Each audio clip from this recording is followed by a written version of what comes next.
Muy buenas noches, amigos de Saracay Televisión Canal 5. Bienvenidos a su programa En la Vida.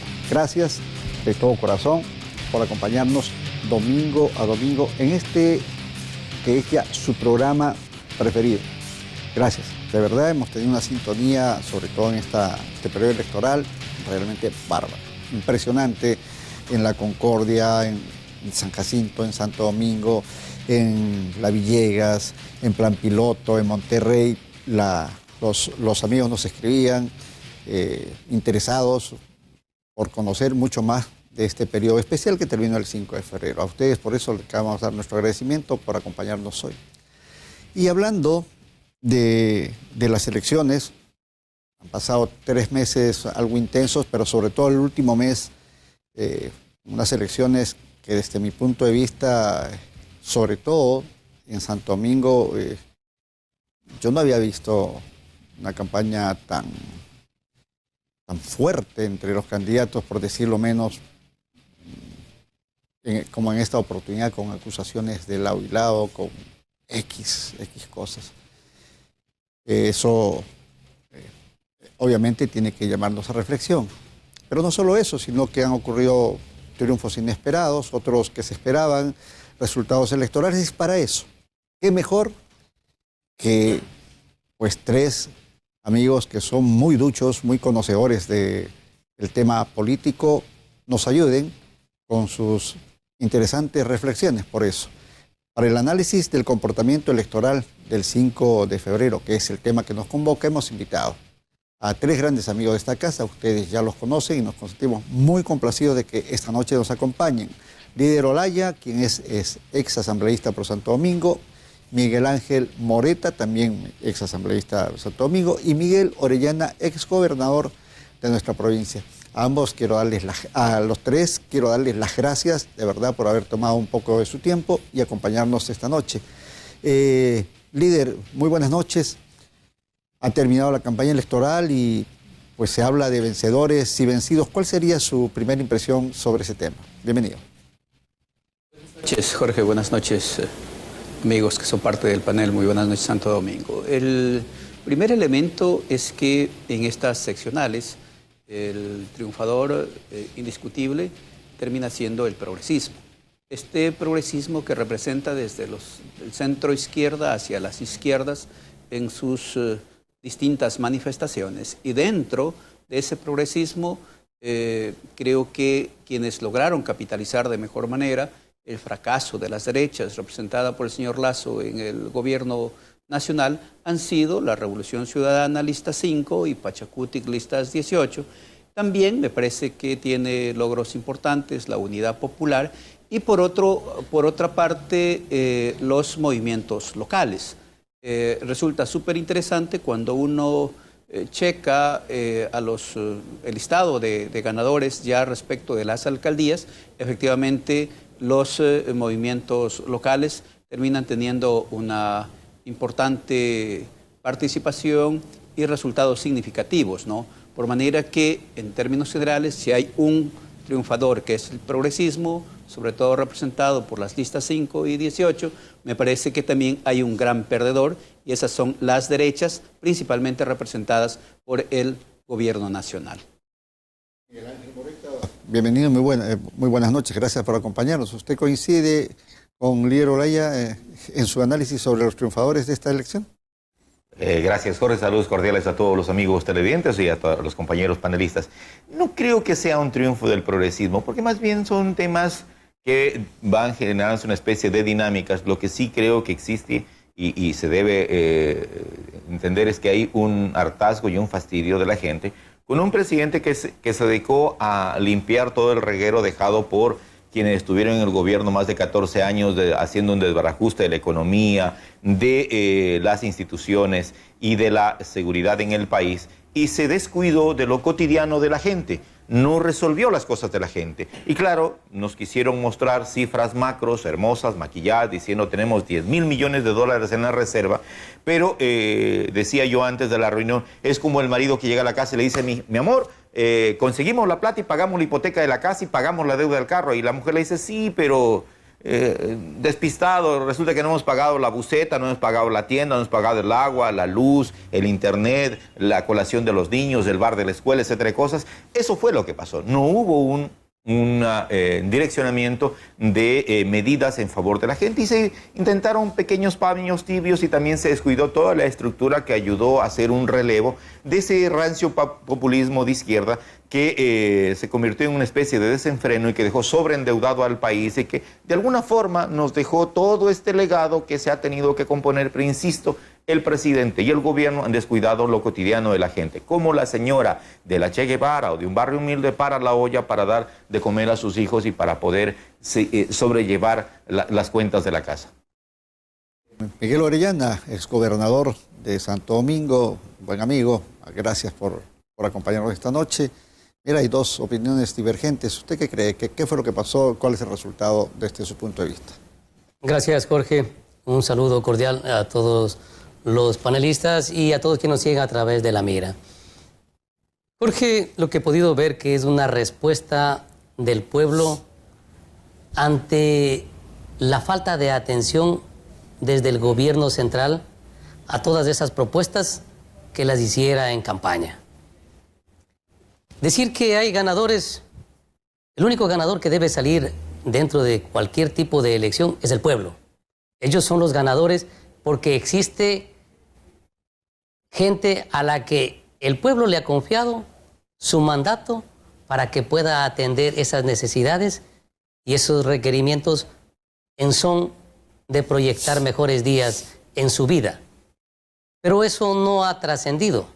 Hemos visto que hoy ha existido falta, primero, de ese empoderamiento desde el gobierno central para, a través de todas las políticas públicas, fortalecer el trabajo, mejorar las condiciones de vida, de salud, de cada una de las necesidades de los ecuatorianos para alcanzar mejores días. Y en respuesta a esa falta de atención, estos son los resultados. Entonces, esperemos que el único ganador siempre sea el pueblo ecuatoriano, más allá de todas las condiciones que iremos analizando aquí, bajo qué premisas fueron estas reacciones. Se decía que este proceso electoral se convertiría en un plebiscito frente a la acción o inacción del gobierno, y más aún cuando se incluyó la consulta popular con las 8 preguntas que formuló el gobierno. Desconozco qué lectura tendrían desde el alto gobierno para pensar que en este preciso momento político pudieran ellos tener la posibilidad de ganar en la consulta. Frente a ello, hasta el momento es obvio que hay un resultado claro. En las 8 preguntas ganó el no. ¿Qué significa esto frente a esa certeza que tenía el gobierno de ganar una consulta cuyo principal objetivo era la pregunta número 5, líder Olaya? Tenemos un gobierno que se queda sin el oxígeno que buscaba a través de la manifestación del sí en las 8 preguntas del referéndum. Ese es un gobierno que en lo fundamental está en terapia intensiva y necesitaba oxígeno para de alguna manera alargar el tiempo, ojalá avanzar a llegar hasta el 2025. Y para eso se inventaron un referéndum en donde habían muchas preguntas gancho que intentaban sintonizarse con el sentir de la gente. Por ejemplo, la reducción de asambleístas, en virtud de que la asamblea como institución pasa por un momento difícil de ausencia de credibilidad y de crítica profunda desde el electorado. O el tema de participación ciudadana, que efectivamente también ha tenido algunas dificultades, algunas de ellas propiciadas por las derechas y el gobierno. Recuerde que no solo han intentado quitarle facultades, sino incluso desaparecer, hablando exclusivamente de desaparecer uno de los órganos de lo que es la función de participación ciudadana, la función de transparencia. Entonces, me parece que tenemos ahora sí un gobierno que se queda sin ese oxígeno que le hacía falta, que se queda sin la posibilidad de gobernar bajo un régimen de transición, porque eso es lo que buscaba. Si usted analiza, si usted revisa la letra chica de cada una de las preguntas que consta en los anexos, en lo fundamental no pensaba resolver nada de aquí durante el 23. En lo fundamental lo que buscaba es de que a través de un régimen de transición este gobierno pueda llegar hasta el 25. Y por otro lado, si es que le favorecía efectivamente tener la capacidad de, desde la Presidencia de la República y utilizando a la Asamblea, controlar o nombrar a las autoridades de los distintos órganos de control. Creo que desde las derechas y quienes militamos en el progresismo siempre habíamos planteado que había un error. ¿Qué será un error? Pretender hacer una consulta popular, incluso por más importante, por más interesante que resultare para el país, en medio de una situación de seccionales, pero además con una credibilidad del gobierno que ha fluctuado entre el 12 y el 17%, en el mejor de los casos en los últimos tiempos, era un error grave. Creo que todos veíamos eso, excepto los que le hablan a la oreja al presidente de la República, y ahí están los resultados. Lamentablemente no escucharon, porque creo que habían otros mecanismos para resolver, habían cosas que no requieren de reforma a la Constitución para propender a resolver los problemas. Sin embargo, se nos intentó vender al pueblo ecuatoriano la idea de que con esa consulta se iban a resolver el tema del hambre, el tema de la inseguridad, el tema del sicariato, etcétera, etcétera. Miguel Ángel Moreta, haciendo un símil, una pelea de boxeo, ¿será que el gobierno está en el suelo y el árbitro está contando el 1, 2, 3, 4 y no sabemos si se parará o no? ¿O todavía cree que hay posibilidad de que levante y pueda vencer a su oponente? Bueno, el tema de la política y la gobernabilidad es un tema medio impredecible, sobre todo en estos tiempos tan cambiantes, ¿no? Yo creo que el gobierno ha recibido un golpe fuerte, porque hay que coincidir en el hecho de que el presidente y su grupo cercano de gobierno, los alejos, los que le hablan a la oreja y hacen filtro para que nadie se acerque, le estaban diciendo: no, presidente, con esta la rompemos, porque todo el mundo está harto del sicariato, la impunidad, de los asambleístas, quieren menos asambleístas, ¿sí? Y se plantearon preguntas incluso mal formuladas. Y voy a decir por qué, señor. Cuando le pregunta al ciudadano: ¿usted quiere que se reduzcan? Pero sí, pero pensando que con eso vamos a tener mejores asambleístas y una mejor asamblea, una asamblea mucho más asertiva, mucho más correcta, mucho más patriota, por decir algo, ¿no es cierto?, sintonizando los intereses de las grandes mayorías y que no busquen acomodar a la hermana, al primo, al cuñado, etcétera, etcétera, de cosas en algún carguito en la provincia, o coger la provincia como que fueran las ínsulas de Sancho Panza, ¿no es cierto?, para decir que ellos son los que cuadran a la gente. Entonces, pero en cambio en esa pregunta mañosa le quitaban a la periferia, es decir, a las provincias. En Domingo posiblemente nos quitaban de 1 o 2, ¿no es cierto? Pero en cambio a estas grandes ciudades se perpetuaba o consagraba este estado bicéfalo, este monstruo de 2 cabezas, ¿no es cierto? Quito y Guayaquil, se les daba más de 30 asambleístas a las 2 ciudades, diciendo que son las más pobladas del país y que tienen más de 1 millón de habitantes. Entonces, ese tipo de cosas tramposas también hizo que la gente se vaya desinflando y perdiendo entusiasmo, porque al final del día, analizando la letra chica así, no era el gran remedio que se planteaba, ni siquiera en el momento, porque Lazo creo que ha pecado de 2 cosas, ¿no? De darle la espalda al pueblo ecuatoriano y de improvisar y perder tiempo valioso. ¿Cuándo tuvo que haber planteado la consulta? Apenas entró en el gobierno y logró hacer una exitosa campaña de vacunación. Todo el mundo andaba agradecido de que se vacunaba rápidamente. Yo escuchaba a la gente, decía: oiga, vecina, qué increíble, ¿no? En menos de 15 minutos ya estamos vacunados. Antes era en la época del inefable licenciado Moreno, era terrible. Había que solamente la mamá del ministro, la abuelita, la gente VIP pero podía no olvidemos tener a Borrero también, ¿no? Y los cocineros, los chefs que se... Sí. ¿no? De este gobierno. De todo eso ha habido, pero definitivamente creo que se ha desperdiciado la oportunidad de preguntarle al pueblo cosas realmente relevantes, como por ejemplo, ¿qué hacemos con el tema de la Asamblea Nacional? ¿La dejamos unicameral? ¿Vamos bicameral? hay senadores, hay asambleístas. ¿Qué requisitos adicionales hay que filtrar a los que quieren ser candidatos a asambleístas para que vayan y no hagan un papel penoso, vergonzoso, ¿no es cierto?, de que no saben de qué se está hablando, no entienden de temas constitucionales, no entienden de administración pública, no entienden de defensa de derechos, no entienden de autoridad fiscal, no entienden de transparencia, etcétera, cosas, y no creen que ese es el momento en que llegó su oportunidad de oro para cuadrar hambres atrasadas. Eso es lo que no se ha resuelto, y creo que el gobierno, si hace acciones que podrían redirigir, puede tener una opción, porque está en su medio tiempo. Creo que, no obstante los últimos casos de corrupción que salpican, sí, pensaría yo que tiene todavía opciones si redirecciona. Y unas primeras cosas que decías, tiene que quitarse un poco de alejos de gente que vive en San Borondón o en algún barrio añeñado del país, ¿no es cierto?, y cree que todo está bonito, todo está lindo. Pero el resto, la gran mayoría, sabemos que las cosas no son así. Viven dentro de su burbuja, ¿no? Hay una burbuja que no les permite ver más allá de ese pequeño espacio. Y yo quería preguntarle a Miguel Orellana, que ha sido bastante crítico con el gobierno, pese que tanto Miguel Ángel, los dos Migueles en su momento apoyaron a Guillermo Lasso, pero luego han sido bastante críticos porque han observado desde su punto de vista ciertas falencias e ineficiencias. Miguel Orellana, ¿qué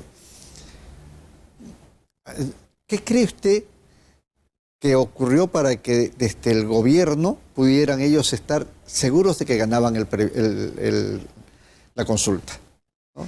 Le salió el tiro por la culata. ¿Qué? Jorge, yo creo que los asesores que ha tenido realmente han estado preocupados por ellos y no por el pueblo.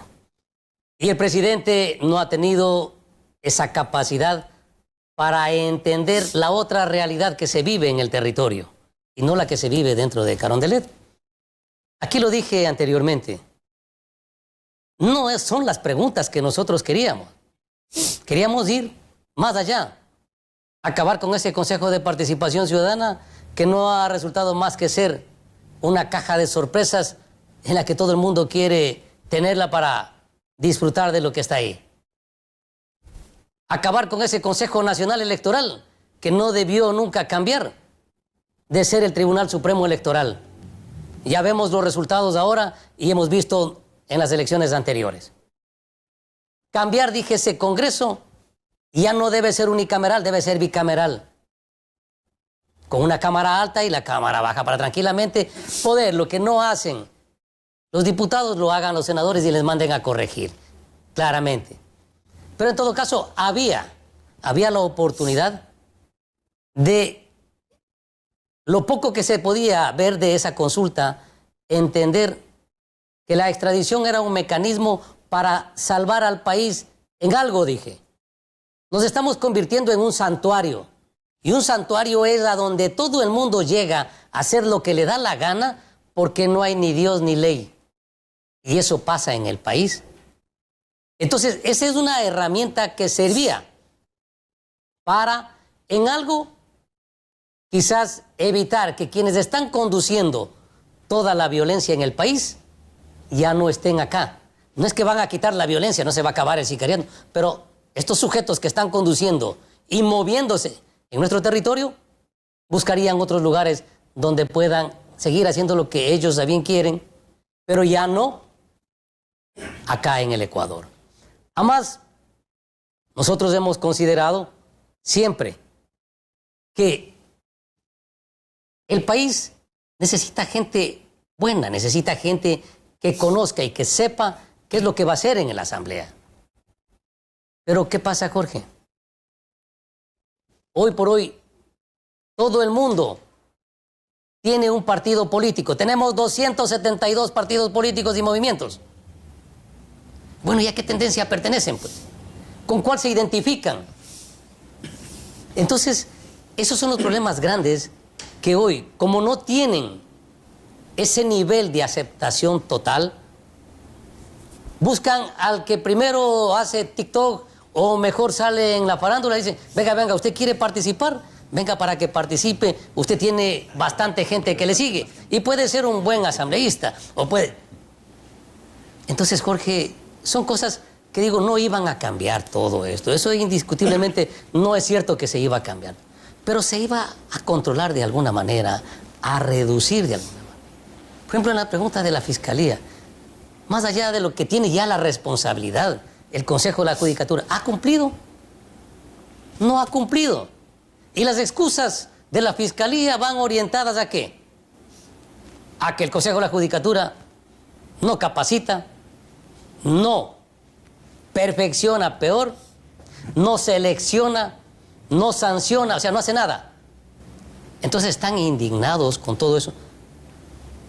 Entonces, eran unas herramientas que podían ayudar en algo, pero no era lo que el pueblo necesitaba. La respuesta está ahí.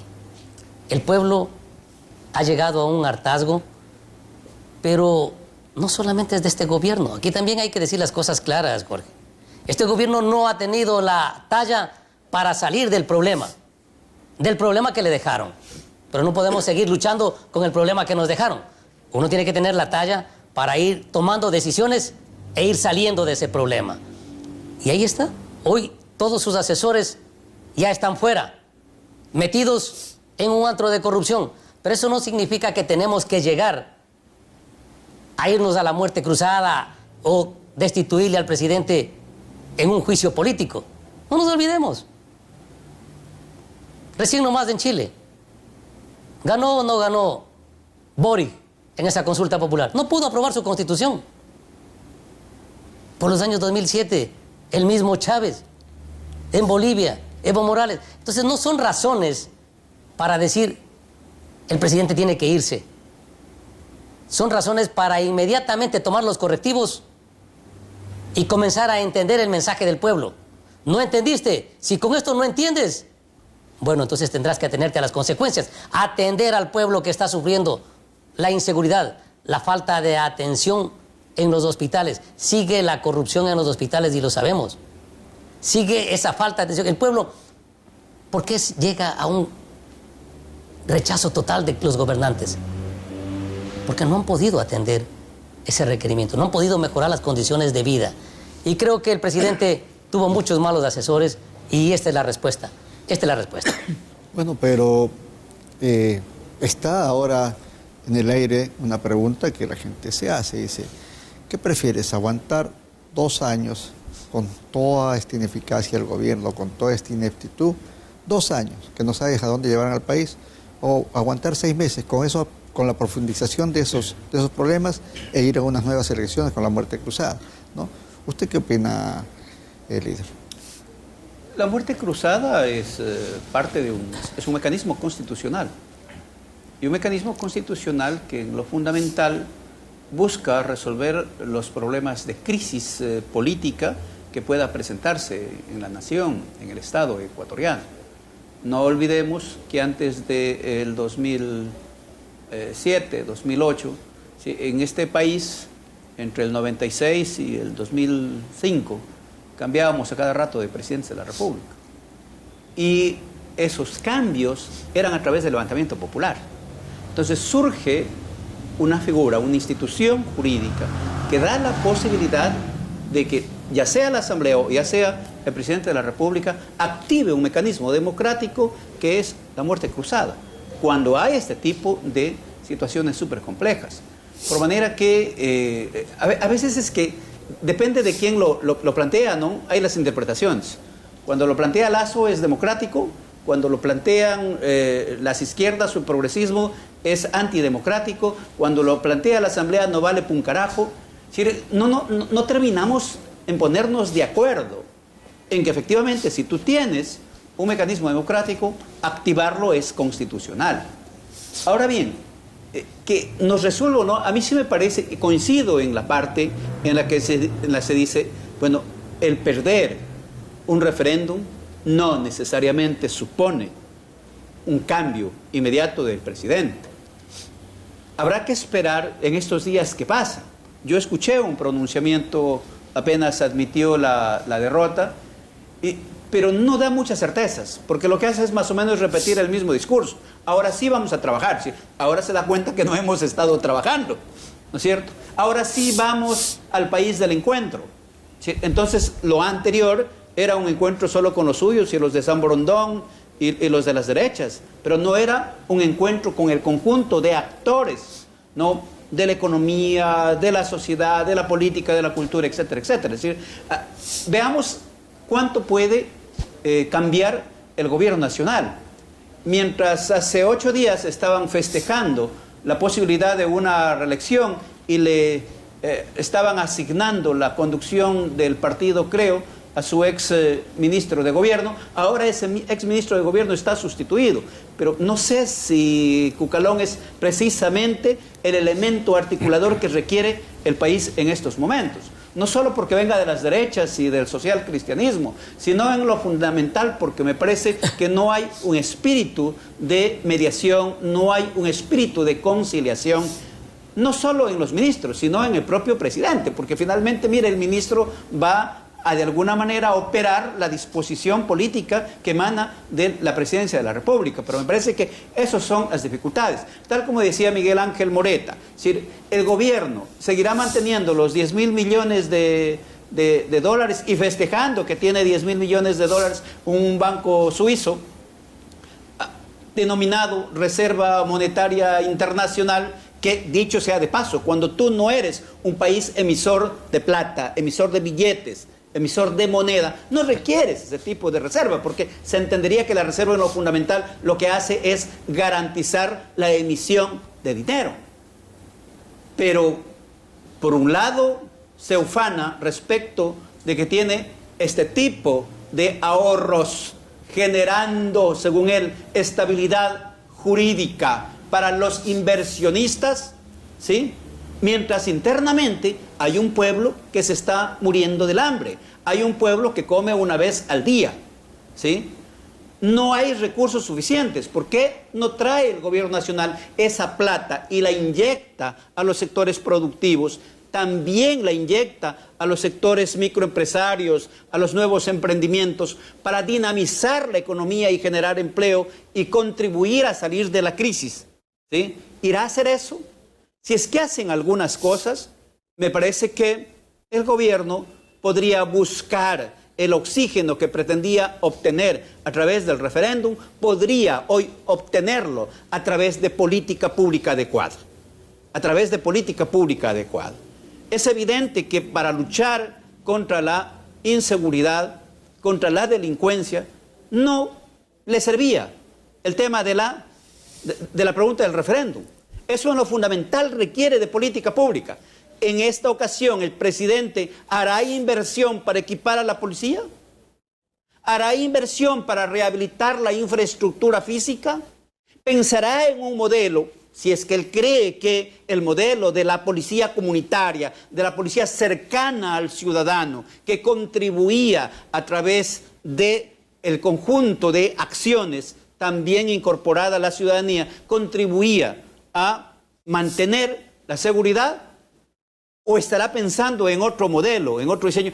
Entonces que nos lo diga, que nos comunique. Lo peor que le ocurre a este gobierno es que no hace nada, absolutamente nada. Entonces da la sensación no solo de mediocridad, sino de inutilidad. Cuando uno piensa, ¿no?, en el gobierno de Moreno, uno creía que no podía haber presidente más inútil que el señor Moreno. Pero ocurre que llega el señor Lasso y le gana el campeonato, ¿no es cierto? Entonces sí me parece que hace falta que el gobierno nacional se ponga efectivamente a gobernar, pero para ello tendría que hacer ciertos renunciamientos de orden político e ideológico. Esto que planteaba también Miguel Ángel, él solo está pensando en las cifras macroeconómicas, pero es que el problema del crecimiento macroeconómico no se refleja en el bolsillo de la gente. Esa es la gran dificultad, ¿no es cierto? Entonces, si es que en corto tiempo este gobierno corrige y rectifica, no me parece que haga falta activar un mecanismo democrático y constitucional como la muerte cruzada u otro tipo de levantamientos. Pero si no lo hace, me temo que efectivamente el propio gobierno, el propio presidente, eche mano de ese recurso. Miguel Ángel Moreta, ¿considera usted que de pronto el gobierno tendría la disponibilidad o las luces, el entendimiento, o la inteligencia y la voluntad de resolver de otra manera esta pérdida que ha sufrido en el referéndum, pudiera ser atendiendo, por ejemplo, con unos 1.000 o 2.000 millones de ese fondo que tiene fuera del país, a la salud.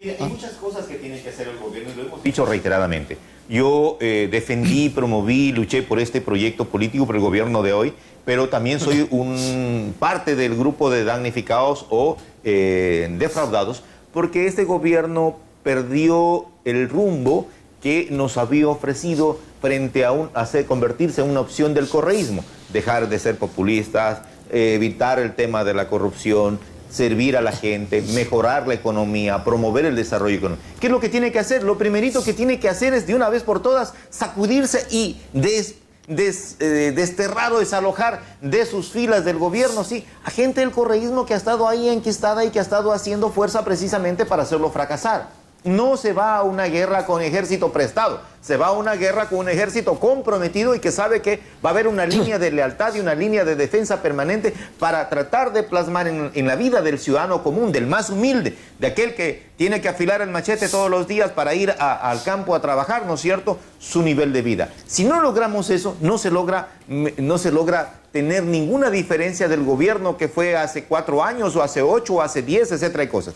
¿Qué es lo que debería hacer? Primero, insisto, hacer una especie de depuración, no solo de los colaboradores del gobierno, sino también de la fuerza pública y del ejército, porque ahí es donde están los grandes focos de contaminación y que no permiten que existan líneas o acciones de seguridad efectivas, asertivas, que permitan mejorar la seguridad ciudadana para la gente. ¿Qué otra cosa? Miren, hay que meter liquidez en el bolsillo del ecuatoriano. Cuando nos habla el presidente con bombos y platillos diciendo que se está aplicando el crédito al 1% y a 30 años plazo, pero $3.000 para el pequeño ganadero, para el pequeño agricultor, pues eso no resuelve nada. Oiga, los $3.000 alcanzan para 2 vacas. Si la una está preñada, la otra está parida. Si la una está produciendo y la otra está gestando. Y con una vaca ningún ganadero hace absolutamente nada. Tendría que ser por lo menos $50.000, $100.000. Ah, ahí sí. Mire lo que hace el Fondo Ganadero en Paraguay. Mire lo que hacen las líneas especiales de crédito en Finagro, Colombia. ¿Qué es lo que hacen? ¿Qué es lo que hace el Banco de Desarrollo Agropecuario de Panamá? ¿Quieren promover a la mujer rural, aquella mujer que es madre soltera, que trabaja en la Guardia? Sí, hasta $50.000 al 0,5% a 20 años plazo. Quieren promover que los jóvenes también se involucren en el campo, porque está habiendo una migración masiva y permanente. Se están quedando solamente los mayores en las fincas, ¿sí? Aquellos que porque no tuvieron oportunidades de estudiar o porque se acostumbraron por lo que fuera, dicen, no me hallo en la ciudad, no me veo en la ciudad. Entonces, pero mi hijo no importa, que se vaya, que intente algo, no sé, metiéndose en la fuerza pública, arriando banderas para que le metan en una alcaldía, en una prefectura, etcétera, de cosas, ¿no es verdad? Pero, ¿qué hace el Banco de Desarrollo? Le presta hasta $100.000 al 1% a 25 años plazo. Eso sí permite entonces hacer emprendimiento, hacer empresa, hacer un nuevo proyecto, contribuir al aparato productivo. ¿Qué más le hace falta a ese gobierno? Enfocar en que tienen que desarrollar la agricultura, la ganadería, enfocados hacia la industria, porque resulta que 180 años después de ser república, seguimos todavía siendo los grandes exportadores de pepitas secadas de cacao al exterior. Y luego somos importadores de chocolates, de Ferrero, etcétera, de cosas, ¿no es cierto?, que nos vienen precisamente para las Navidades, que se producen en Suiza, en Italia, en Francia, etcétera, de cosas, en la misma Bélgica. Entonces, hay cosas que se tienen que cambiar el orden, por así decir, del comercio. Se tiene que hacer de cada ecuatoriano un potencial emprendedor, un potencial exportador, a efectos de que mejore su nivel de vida. Pero de eso no hay. Está desmantelado el INIAP. El Ministerio de Agricultura y Ganadería llega por ahí con un kit, con una mochilita, un poquito de urea, una bombita de fumigar. Con eso no se resuelve la gran transformación que queremos hacer, y no ha podido llegar este gobierno porque ha olvidado de que para poder gobernar se tienen que hacer equipos confiables y de alta competencia. Si llega y queda con equipos de mediana competencia, con suplentes, con gente que ha estado en la banca, no va a poder ganar campeonato, y es lo que le está sucediendo. Bueno, esos grandes asesores que llegaron y que provienen de la banca hoy están fugados, ¿no? Sí, aparte de, ¿no? Aparte de que es un tema de desencanto, ¿no? Vamos a ir a una pausa comercial y luego retornamos esta interesante conversación, este interesante análisis con nuestros invitados. Ya volvemos.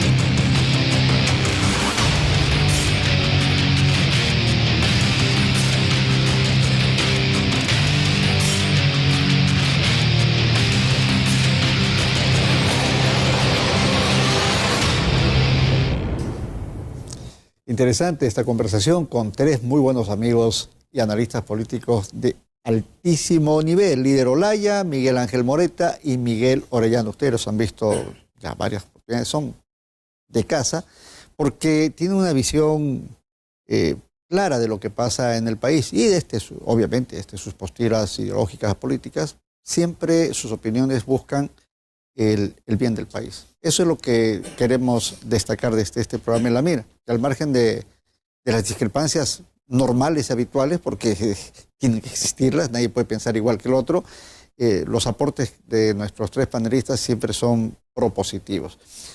Yo recordaba en la última intervención que hizo Miguel Ángel, decía que tienen que salir de todos los correístas del gobierno. Y yo recordaba la última denuncia del señor Villavicencio, el asambleísta Villavicencio, ¿no? que acusaba de correísta al señor Pita, el rector del CNR, pero de la manera más fuerte y brutal. Le dijo, este es un correísta enquistado, nombró a tales, etcétera.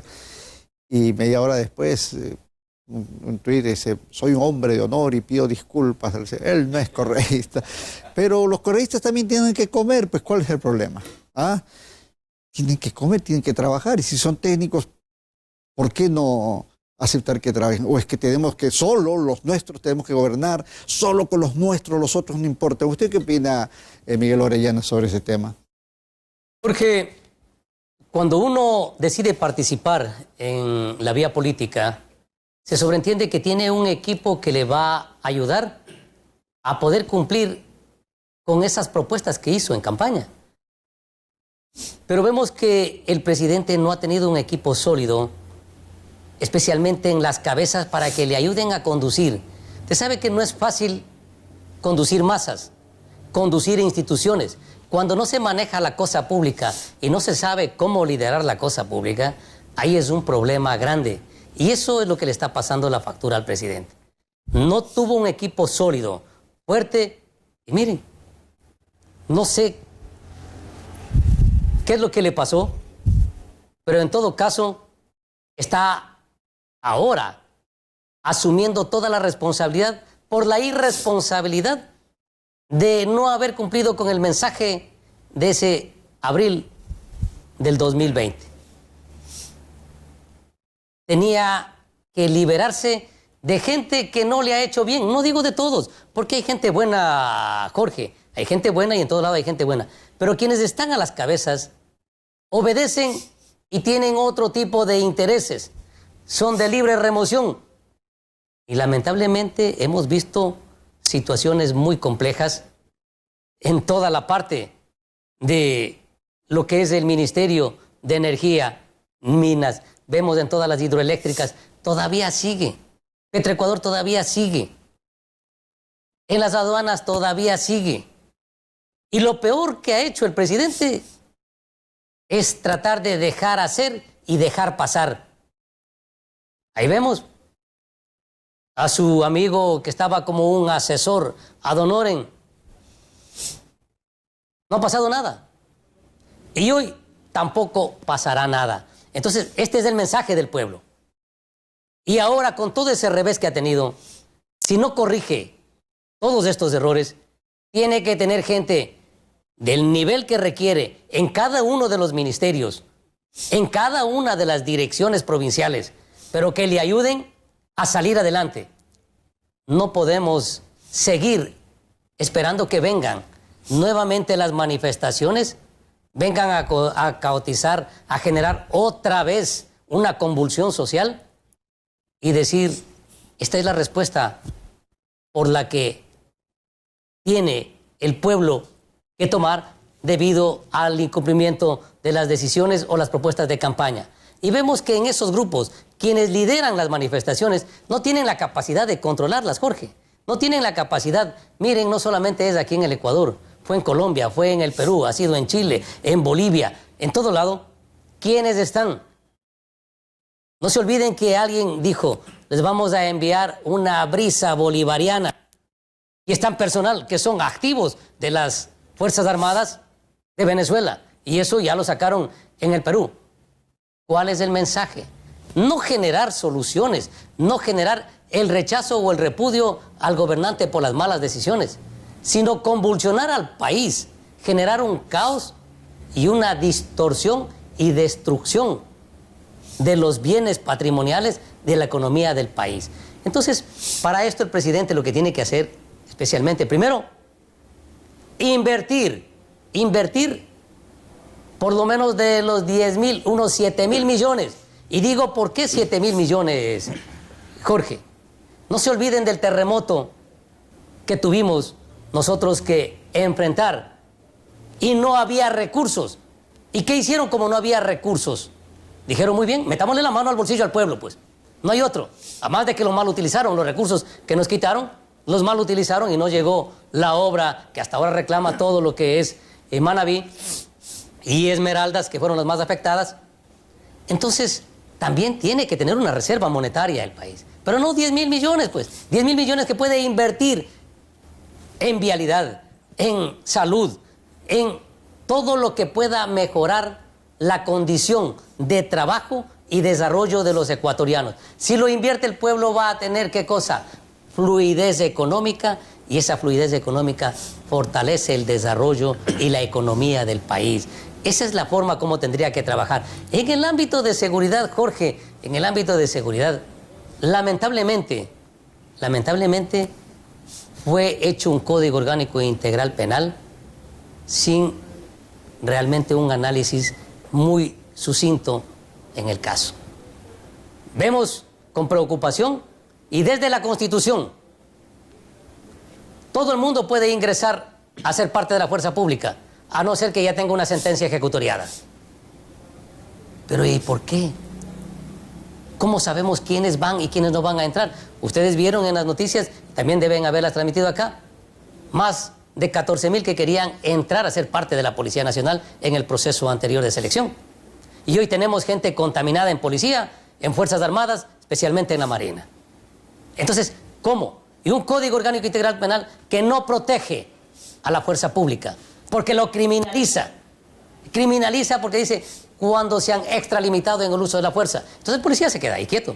Y hasta ahora, más allá que tiene las causas de antijuricidad, pero se queda hasta ahí. Y dice, igual, de 10 a 13 años de reclusión. Entonces, no van a querer actuar. Hay que cambiar en la Constitución ciertas condiciones, en las leyes creadas para poder fortalecer a la fuerza pública en el cumplimiento de su función. Bien, el gobierno llamó a una consulta, un proceso electoral, cuando tenía plomo en el ala. Venía con una serie de denuncias de actos de presunta corrupción del entorno más cercano al presidente. Y el presidente a veces piensa que somos babiecos, discúlpeme la expresión, no es ofensivo. Y sale a decirnos, con su cara bien lavada, señor presidente, y discúlpeme, que no hay un solo acto de corrupción en su gobierno. Por Dios. Se le acaban de ir 5 de sus más cercanos colaboradores, que trabajaron con usted, inclusive algunos en el Banco de Guayaquil.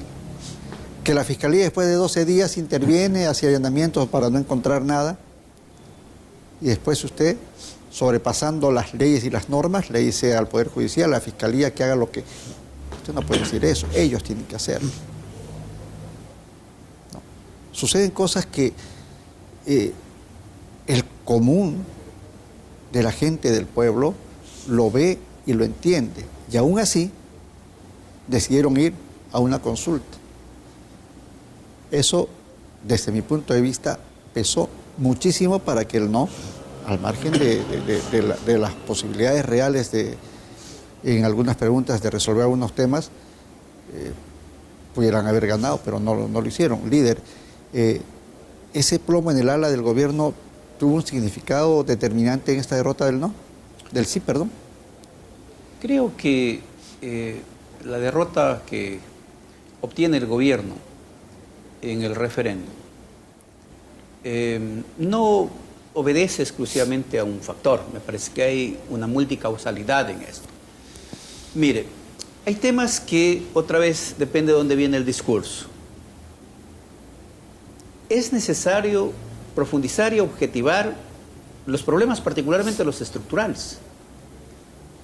Por ejemplo, la corrupción no es exclusividad ni de las izquierdas ni de las derechas. No es patrimonio ni de las izquierdas ni de las derechas. Es un problema estructural de las sociedades. Y no de las sociedades modernas o de las sociedades postmodernas, desde las sociedades esclavistas hasta las actuales. Pero claro, usted escucha desde las derechas que cuando el gobierno de derecha tiene un problema de corrupción, es culpa del correísmo, y que el corrupto es un miembro infiltrado del correísmo. Un poco más y santificamos a las militancias de las derechas, ¿sí? Y eso significa que nunca vamos a entender el problema de la corrupción y nunca lo vamos a atacar. ¿Sí? Me parece que en lo fundamental es necesario entender los problemas estructurales que tenemos como nación. Y en ese marco, efectivamente, desarrollar norma y política pública para que de alguna manera contribuya a resolver este mal que efectivamente se convierte, ¿sí?, en una pandemia que de igual manera mata de hambre a la gente y se lleva los recursos. El otro elemento que no es claro, ¿no?, y que otra vez hay doble intencionalidad de ciertos sectores, es que cuando hablan de corrupción creen que solo es el funcionario público y se olvidan que si hay un corrupto hay un corruptor. Nada más como ejemplo, la contratación pública. El funcionario público que se convierte en corrupto, pero ¿quién cree usted que es el corruptor? El empresario privado que tiene las empresas contratistas y que compra, ¿sí?, al funcionario para que finalmente le terminen asignando a esa empresa el contrato o a ese profesional el contrato. Ah, no, pero es que si hay corruptos, entonces solo son los funcionarios públicos, porque los de las empresas privadas, porque el empresario, no, es una santa paloma. ¿Sí? Y atacamos solo en una línea, no atacamos el problema en su verdadera dimensión. Por eso es que me parece a mí que alrededor de los problemas que tiene el señor Lasso, ¿no es cierto?, desde el cuñado hasta los sectores más cercanos, son problemas que más que andarlos justificando, efectivamente los tiene que enfrentar, entendiendo, insisto, que la corrupción es un mal estructural de las naciones. Si no entendemos ese elemento, me parece que es complicado. Pero a veces hay ciertas lecturas, como por ejemplo, el tema de la famosa extradición. Entonces, ¿a quiénes iban a extraditar? Se supone que aquellas personas que estaban vinculadas en los delitos transnacionales, entre otros el narcotráfico. ¿Pero qué se vendía a la gente? La idea, que con la extradición ya no iban a haber muertos, ya no iba a haber delincuencia en el país. Mire, solo un enfoque, solo un lado del problema. Y se olvidan, por ejemplo, que en las narices de los Estados Unidos tenemos a una México, ¿sí?, que tiene la extradición y que, todos sabemos, es un país altamente peligroso, altamente contaminado por la intervención del narcotráfico. O la tenemos a nuestra vecina Colombia, ¿sí?, que de igual manera tiene la extradición y no ha resuelto, pues, los problemas del narcotráfico. No ha resuelto los problemas de violencia. Además de las 9 bases militares norteamericanas. Además, pero es que en el Ecuador todo pasa, porque es que se llevaron la base de Manta. Pero en Colombia hay, y casi una decena, ¿no es cierto? Pero mira entonces cómo los enfoques no integrales, los enfoques ideológicos a rajatabla, esos que intentan defender una línea, una concepción política ideológica, ¿sí?, sin entender desde la ciencia, ¿sí?, desde la integralidad el problema, tampoco nos contribuyen a resolver los problemas que tenemos la nación, como nación. Y de esto pasa muchísimo en el gobierno nacional. Esperemos que efectivamente pueda haber un cambio de visión, un cambio de visión. No sé si este Estado este país está en un momento que pueda resistir los extremos de las derechas o los extremos de las izquierdas, ¿no? Es decir, que pueda resistir el neoliberalismo a rajatabla, que es lo que ha pretendido el señor Lasso ejecutarlo, o lo otro, lo estatizante, igual a rajatabla. Me parece que también hay que ubicarse en los momentos históricos por los que atravesamos como nación. Ojalá en ese sentido hayan cambios en este gobierno nacional. Yo quería ahora preguntarle a Miguel Ángel Moreta su opinión respecto a lo que está ocurriendo. Fíjese, se filtraron unos audios de una señora prima de la exministra Romo, que con total desfachatez pedía a un representante de unos inversores que tenía una deuda con Petroecuador para pagarles en 15 días la deuda $1 millón. Y le ofrecía que le iban a depositar inclusive en su cuenta. Esto y otros temas provocó que la Fiscalía por lo menos despertase de su letargo eterno y decidiera intervenir en el propio Palacio Carondelet. Y ahí va mi pregunta, Miguel Ángel, ¿qué tanto daño pudiera hacerle la corrupción cuando hasta un palacio de gobierno, lo vimos en el Perú, ¿no? Castillo no podía ni respirar, hubo más de 15 intervenciones de la Fiscalía. ¿Qué tanto daño le hace al prestigio del Ecuador hechos como este?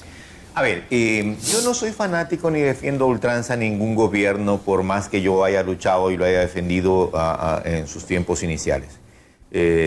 Yo creo que los ciudadanos de bien tenemos que tener la fortaleza para ser críticos y cuestionar la corrupción, venga donde venga.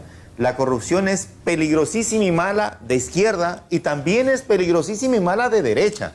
Eso no tiene patente ni tiene gerente de propiedad. No, la corrupción es mala en cualquier lado, sea que se dé en la esfera privada, de los empresarios, de los contratistas, del alcalde, el prefecto, el presidente, el ministro, el asambleísta, etcétera de cosas, sigue siendo mala y nos hace un enorme daño. Porque claro, se va institucionalizando en el país de que el vivo vive del tonto y el tonto es su trabajo. Entonces hay que ser vivísimo para agarrarse los contratos y no de 350,000, sino de 3 millones, porque ya nos merecemos de eso, dicen alguna gente. Entonces yo creo que se tiene que investigar y se tiene que sancionar. Y se tiene que sancionar ejemplarizadoramente. Y una de las pocas cosas que le puede salvar a este gobierno es hacer una rectificación profunda y decir que es honesto, pero que además parece honesto. Porque no es solamente la mujer decirlo. de César no solo tiene que serlo, sino parecerla, ¿no? Exacto. Entonces, tiene que facilitar que la Fiscalía haga su trabajo, que los jueces hagan su trabajo, y si denuncia a los jueces, perseguirlos hasta que sean sancionados y sean cortados y separados de la función judicial. Y cuidado, y hay que hacer también una rectificación profunda, porque ahora está muy de moda en este país que hay un mal funcionario, un funcionario cuestionado y todas cosas, es separado de las instituciones y vienen las famosas acciones de protección y vuelven después de 5, 7 años, 10 años y con toda la plata de lo que no trabajaron la tienen que recibir juntadita y la tiene que pagar el Estado. Léase los ciudadanos, nosotros. Eso tiene que cambiar. ¿Qué más tiene que hacerse? Tiene que priorizarse la inversión.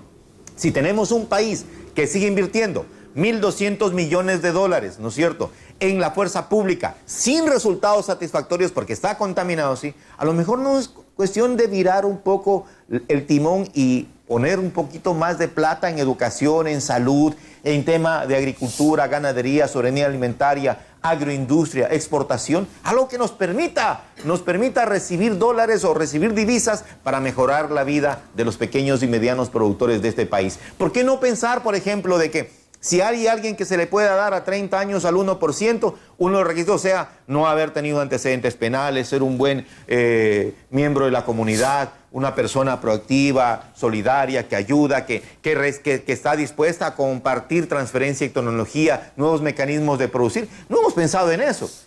O sea, a este gobierno le están faltando ideas y le están faltando iniciativas y le está faltando equipo hace mucho rato, pero hoy tiene el deber, si quiere sobrevivir, de rectificar y hacer una rectificación profunda. Pero parece que el gobierno habría entendido al revés el mensaje que se le ha dado en las urnas. Y le digo por qué. Ayer el ministro Zapata ordenó el retiro de 37 policías que investigaban en la Fiscalía todos los temas de corrupción en los que está involucrado el gobierno.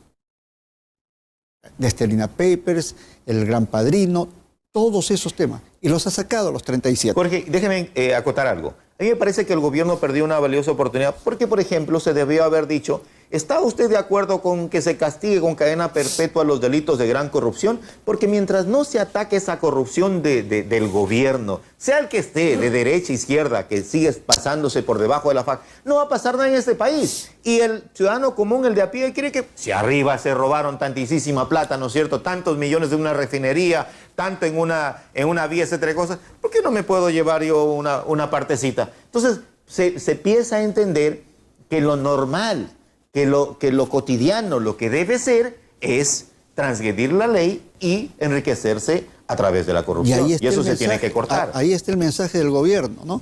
Donde dice, mira, yo me tengo que cuidar las espaldas, o sea, a mí no me vas a investigar.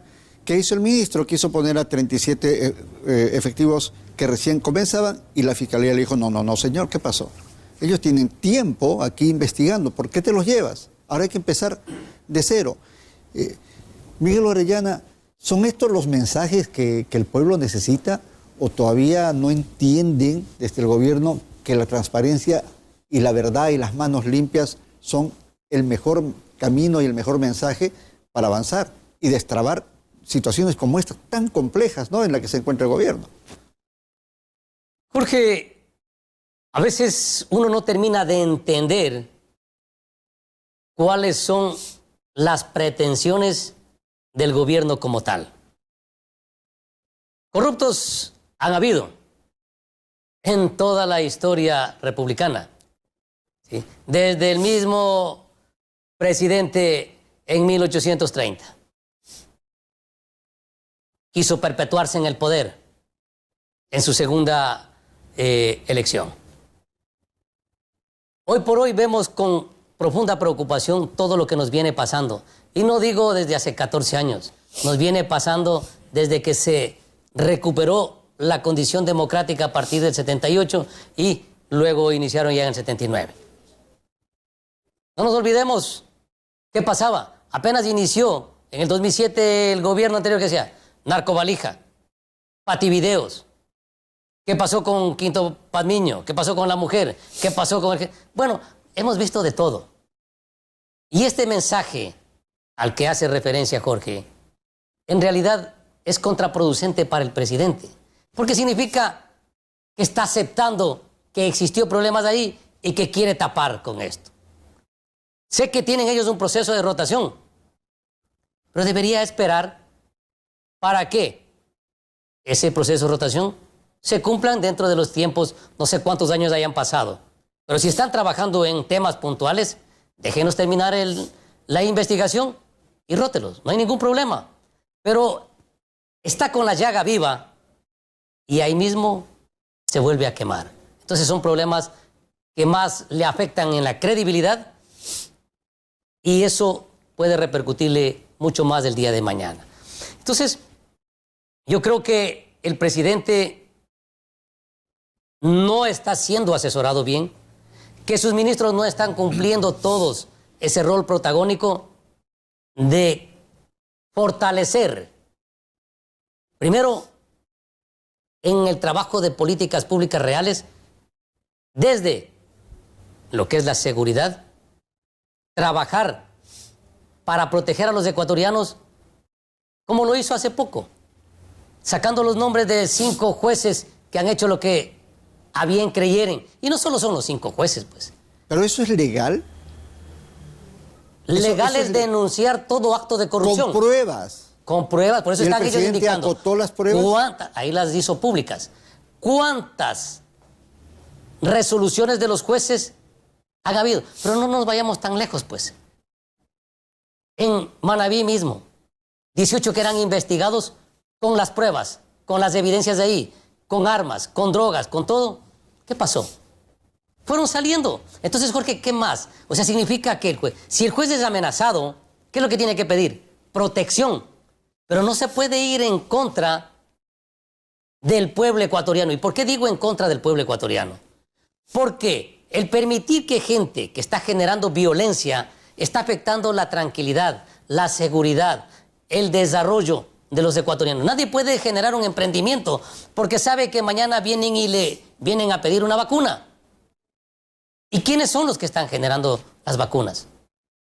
Entonces, Jorge, esto es un problema bastante grande y él tiene que trabajar en políticas públicas, primero, para que todos sus ministros entiendan que la seguridad no se combate con más inseguridad. La seguridad de los ecuatorianos se convierte con inversión en la parte social. Camine por todo la frontera y vea que hay gente que no tiene que comer, que hay gente que no tiene en dónde trabajar para mandar a sus hijos a estudiar, no tiene de dónde sacar dinero para comprar la medicina para su familia. Y viene alguien y le dice, ¿qué estás haciendo? Nada. Te invito a raspar hoja. $50 diarios. De no tener nada, Jorge, ¿qué hacen? Se van al norte y van a raspar hoja de coca, pues. Necesitamos trabajar en la minería ilegal. Te vamos a pagar $100 diarios. Pero si no gano ni $1 y me van a pagar $100. Entonces, ¿qué pasa? ¿Dónde están las políticas públicas? ¿Dónde están los ministros llegando al pueblo para atender con recursos que generen plazas de trabajo, que generen inversión, que generen desarrollo, que generen la tranquilidad en ese pueblo, porque saben cómo llevar el sustento a la casa? Interesante es la reflexión de nuestros tres panelistas luego de culminado el proceso electoral, que nos ha dejado un país mucho más convulso del que estaba hasta el 4 de febrero. No sé si coincidirán conmigo los panelistas, pero ahora de verdad se siente una inestabilidad por todo esto que hemos conversado aquí. Entonces, yo me voy a permitir solicitarles a nuestros queridos invitados su mensaje final a cada uno de ellos respecto a este tema que no solo nos ocupa, sino que fundamentalmente nos preocupa. Líder Olaya. Me parece que los resultados de las elecciones del 5 de febrero constituyen una suerte de antesala respecto a lo que va a pasar en el 2025. Y alrededor de ello creo que va a haber organización de las distintas fuerzas políticas. Esperemos que asuman responsablemente esa tarea, que de las derechas o de las izquierdas ojalá busquen alianzas para ir construyendo bloques que efectivamente disminuya la presencia de tantos candidatos, pero además se debata adecuadamente cuáles son los problemas más importantes del país y se determinen soluciones en esa línea. Esperemos que el gobierno rectifique, corrija, actúe con mano dura, sancionando la corrupción, no solo la que está alrededor de su gobierno, sino generando condiciones para que el conjunto de la institucionalidad pueda investigar y sancionar la corrupción, que es un mal que nos afecta gravemente, pero también que corrija, que rectifique su política macroeconómica para dar paso a la inversión desde el Estado, a ubicar recursos desde el Estado en los sectores productivos, en los sectores de microempresarios, en los sectores de emprendedores, para que efectivamente el Ecuador pueda reactivar su economía y pueda atacarse de buena manera los grandes problemas que tenemos en el país. Crisis económica, hambre, desempleo, inseguridad y obviamente ausencia total del Estado atendiendo la salud de los ecuatorianos. Esas cosas son las que el gobierno nacional tiene que atacar. Gracias, líder Olaya. Miguel Ángel Moreta, su reflexión sobre este momento trascendental que se vive en el país. Bueno, yo creo que el mensaje es contundente. El mensaje exige una rectificación profunda, no paños tibios, ni medias tintas, ni seguir cogobernando de forma parcelaria este país, entregándoles a los unos tales prebendas, a los otros aquellas, para supuestamente sobrevivir en esta turbulencia que está enfrentando este gobierno. esa rectificación pasa por restablecer y devolvernos a ecuatorianos una democracia confiable, una democracia que garantice juego limpio. Lo que hemos visto en este último proceso electoral, particularmente en Santo Domingo, ha sido grosero y ofensivo para los ciudadanos, porque hemos visto una serie de carnaval de acusaciones. Una candidata le decía, mataste a no sé quién, la otra decía, pero tú también mataste, a ti te encontraron más plata, tú eres no sé qué. Es decir, una serie de inculpaciones, como que los ciudadanos estamos condenados a elegir entre el SIDA y el cáncer. O sea, ¿qué es menos malo? Los dos te van a matar, los dos te van a hacer daño. Entonces, pero no queremos que cada proceso electoral sea una repetición de lo mismo, de ese grotesco, incluso despilfarro de dinero, de compra de votos, de compra de conciencias, con una inundación de material de campaña, ¿no es cierto?, y entrega de dádivas, que está expresamente prohibido y que desgraciadamente el CNE no ha funcionado. No funcionaba antes y no funciona ahora. Y también queda otra vez la estela de duda de que habrá o no habrá habido el famoso fraude informático, que siempre se presenta con recurrencia. Quisiera como ecuatoriano pensar en que algún día la gente que no tiene una chequera grande puede participar porque es un ecuatoriano, porque tiene ideas, porque tiene nociones, porque tiene aspiraciones, porque tiene compromiso, porque tiene planes de trabajo. Pero así no se puede competir. Y adicionalmente, decir al gobierno que esa rectificación profunda pasa por priorizar la recuperación de la tranquilidad de los ciudadanos. Queremos caminar en las calles, en las fincas, en las ciudades, en las plazas, en los mercados, con tranquilidad, sin tener que regresar a ver, sin tener que estar preocupado dónde dejo el carro, porque a lo mejor regreso y no lo encuentro. Y no sé si presentarle la denuncia en la fiscalía porque no tengo confianza. Que nos devuelvan la confianza, pero sobre todo también que se empiece a hacer un saneamiento institucional y además a reinvertir el dinero de los ecuatorianos en los ecuatorianos, particularmente apoyando al hombre honesto, al padre de familia que trabaja, que lucha por sus hijas, por sus hijos, a la madre de familia, para poder emprender y reactivar la economía. Hay que exigir al gobierno más recursos y políticas para reactivar el desarrollo económico de la gente. Muchas gracias, Miguel Ángel Moreta y Miguel Orellana, su reflexión sobre este momento. Porque no queremos que el país convulsione. Y para evitar una convulsión social, lo que se requiere es que el Ejecutivo cumpla con su trabajo, que genere las políticas públicas, que invierta en el pueblo ecuatoriano, que fortalezca el desarrollo de cada uno de los ecuatorianos. Cada uno de los poderes del Estado tiene que comenzar a trabajar y no a buscar tampoco caotizar o convulsionar al país. Cada uno tiene sus problemas y los tenemos bien claro. Pero además de esto, hay un mensaje para cada uno de los ecuatorianos, todos. Y aquí no hay distinción de nadie. Todos somos responsables de lo que pasa o deja de pasar en nuestro país, porque son nuestras decisiones las que permiten mejorar o empeorar la condición económica, de seguridad, de salud, de educación. No podemos seguir votando por quienes hoy viven de los regalos, de las dádivas, y la gente lo que tiene que hacer es recibirles. Pero producto de eso, vemos que los candidatos electos no han sido los mejores, los más capaces, los idóneos, los que están preparados para conducir. No ha sido eso. Entonces, es el momento de reflexionar cada uno. No Santo Domingo, es todo el país. Tenemos que entender, si queremos cambiar, eso viene por inercia desde la casa, en la educación. Nosotros tenemos que cambiar. ¿Queremos acabar con la corrupción? Nosotros tenemos que cambiar. Educarnos bien y saber a quién vamos a elegir. ¿Queremos acabar con la inseguridad? Entonces, desde la casa tenemos que trabajar en nuestra familia para evitar que nuestros hijos estén dedicándose a actividades ilícitas. ¿Queremos mejor salud? Tenemos que elegir correctamente para tener buenos personajes, buenos representantes. Entonces, aquí hay trabajo del gobierno central e invertir, del ejecutivo, del legislativo, del judicial, del electoral, de participación ciudadana. Todos tienen una responsabilidad, porque producto de esa mala toma de decisiones, porque no ha sido buena, por eso los han cambiado al Consejo de Participación Ciudadana, por eso se quejan de la justicia. Entonces, no tenemos buenos representantes.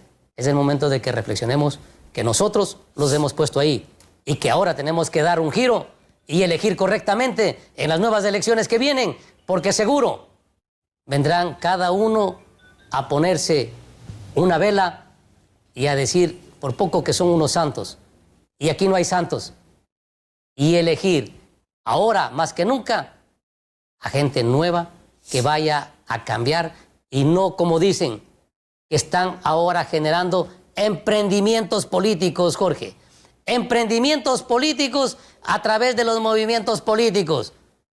Entonces esos que pagan para llegar, no llegan para servir, llegan para robar. Y queremos gente que no llegue para robar, que llegue gente para servir. Entonces es el momento de elegir gente buena y a buscar cuadros interesantes, importantes para Santo Domingo y el país, que nos saquen de esta crisis social, política y de inseguridad que vivimos. Muchísimas gracias, Miguel Orellana, a Miguel Ángel Moreta y al líder Olaya. De verdad, muy agradecido por su presencia, por esa convicción con la que ustedes expresan con absoluta sinceridad y transparencia sus puntos de vista sobre lo que estamos viviendo, siempre de manera proactiva para que las cosas se puedan resolver. Ojalá los escucharan ahí arriba en Carondelet, ¿no? Ojalá tuviéramos la dicha de que algunas de estas opiniones pudieran por lo menos servir para que reflexionen.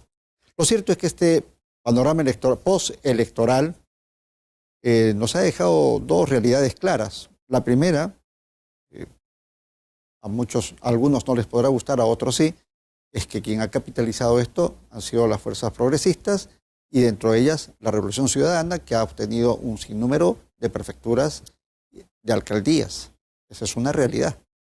No innegable. Hay otras organizaciones también que han levantado cabeza, pero que la gran derrotada ha sido la derecha. Guayaquil, Quito, que le dieron el triunfo a Lazo, han perdido. 30 años de gobierno en Guayas ha quedado atrás. Ellos habrán sabido valorar por qué no le dieron el voto a la candidata del Partido Social Cristiano, y en Quito ganó el representante de Correa tanto para la alcaldía como para la prefectura. Mensaje claro. Y el otro mensaje es directo al gobierno, que le está diciendo: no estamos de acuerdo con lo que ustedes están haciendo, así es que rectifique, porque si no va a ser tarde y eso podría tener un costo muy, muy alto. Ahora la gran pregunta es, este gobierno que ha negado todo acto de presunta corrupción, que ha incumplido en el 90% de su oferta electoral, salvo la de la vacunación, ¿será capaz de rectificar? Ojalá que sí.